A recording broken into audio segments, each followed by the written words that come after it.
බුදුරජාන් වහන්සේ පිරිනිවන් පාන අවස්ථාවේ පිරිනිවන් පාන දවසේ විජය රාජකුමාරය 700ක් පිරිස ලංකාවට ගොඩ බැස්සා. බලන්න බුදුරජාන් වහන්සේගේ බුදු ඇසේ මහිමය පිරිනිවන් යහනේ සැතපී ඉන්නවා. කුසිනාරාවේ ඉන්දියාවේ සැතපී ඉන්න බුදු ඇසට පේනවා ලංකා භූමියට රාජකුමාරී පිරිසක් එක්ක ගොඩ බහිනවා. කලින් හිටපු වරින් වර මිනිස්සු ඇවිල්ලා තියෙනවා මේ රටට. හැබැයි මිනිස්සුන්ගේ අමනුෂ්‍ය කෑවා. බුදුරජාන් වහන්සේ දැක්ක මේ පිරිසට හානියක් වෙන්න පුළුවන්. සක්දේවතු ළඟ හිටියා. සක්දේවතුට කිව්වා අන්න ලාට රටේ සිංහ බාහු කියන නරේන්ද්‍රයාගේ පුත්‍ර විජේබාහු කුමාරයා විජේ රාජකුමාරයා 700ක් පිරිසක් සමග ලක්දියට ගොඩ බැස්සා. දේවේන්ද්‍රය ලංකාවේ මාගේ ශාසනය පිහිටන්නේය. ඒ නිසා ඒ පිරිස රකින්න. සක්දේවතු එවෙලම ඒ වචනේ ඉෂ්ට කළා. උපුල්ලන් දෙවියන්ට කිව්වා අන්න පිරිසක් ලක්දියට ගොඩ බැස්සා ආරක්ෂා කරපන්. අර පිරිස ලක්දියට ගොඩ බැස්සා විතරයි මෙන්න ආකාශයෙන් එනවා තාපස වෙස්ගත් කෙනෙක්. ඒ උපුල්ලන් දෙවියෝ ඇවිල්ලා පිරිත් නූල් බැඳිනවා. අන්න පිරිත් කිව්වා මේවා ආරක්ෂක නූල් පිරිත් නූල් බැඳා.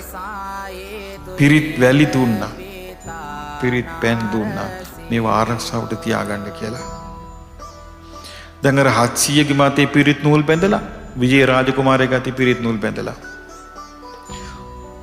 දැන් මේ යකින්නක් හිටියා කුවේනි කියලා. යකින්නි දැක්කම මිනිස්සු ආවා. යකින්නි දාසිට කිව්වා උඹ ගිහින් අර මිනිස්සුන්ව රවට්ටන් වරින් කියලා. දාසි බැල්ලියෙකුගේ වේශයක් කරන් ආවා. විජය රාජකුමාරයා එතන හිටියා.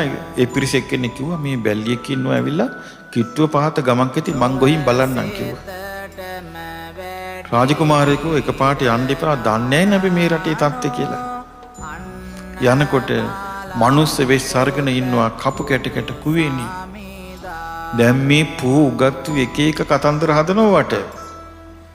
නමුත් ඇත්ත සිද්ධිය මේ. කුවේනි කපු කටි කට ඉන්නකට හිතුවේ මේ මනුස්ස දුවක් කියලා. ඇයි කියලා නේ අපි මේ වතුර ටිකක් ගන්න. මේ තියෙන ඔය පොකුණ බහැලා වතුර බොන්න කිව්වා. මිනිසයා වතුරට බැස්සා වතුර බිව්වා. නෙළුම් කුලයක් හදාගත්තා, ගොට්ටක් හදාගත්තා, වතුර ගත්තා. ගොඩට ආව විතරයි කුවේනි කිව්වා හිටපියේ. දැන් තෝ මට ගොදුරක් කිව්වා විතරයි මිනිසයාට හෙලවෙන්න බැරුණා යක්ෂ තේජසින්. කුවේනිට මිනිසයාව බිල්ලට ගන්න බෑ. ඇයි හේතුව? පිරිත් නූල අතේ. කුවේනි කිව්වා අයින් කරපන් පිරිත් නූල. අර මිනිස්සයා අයින් කළේ නෑ. 700ම හිර කළා. විජය කුමාරයා බැලුවා පිරිස ගියාමයි නෑ.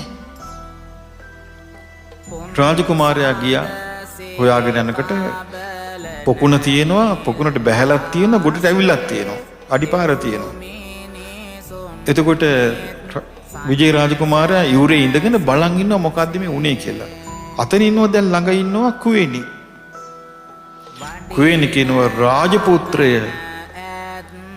පොකුණට බැහැලා පැන් වළඳන්ට. විජය රාජකුමාරයා කල්පනා කළා රාජ තේජස තියෙනවනේ වංශවත්නේ. කල්පනා කළා මේනම් මිනිසෙක් වෙන්න බෑ. මං රාජකුමාරයෙක් බව මේ තැනැති දන්නේ කොහොමද? එහෙනම් මගේ පිරිස සංගවා තිබෙන්නේ මේකිමයි. එවෙලම කඩුව ඇදලා ගත්තා. කුවේනිගේ කෙහෙවල්ලෙන් ඇදලා ගත්තා. අදලන් කිව්වා බෙල්ල කපනවා තිගේ කියාපි ඇත්ත තීනේද මේ හැංගුවේ. බන්දානේ මාව බේරන්න මං මේ පිරිස දෙන්නම්. මේ රටත් අල්ලා දෙන්නම්. ස්ත්‍රී කෘත්‍යත් කරන්නම්. එතකොට විජය රාජකුමාරයා කල්පනා කළා මේ රටේ එනම් මිනිස්සු නෑ. එහෙනම් මේක මනුස්ස වාසයකට අපි හදාගන්න හොඳ රටක්. දැන් මේ යකිනි උදව් කරනවා නොවේ.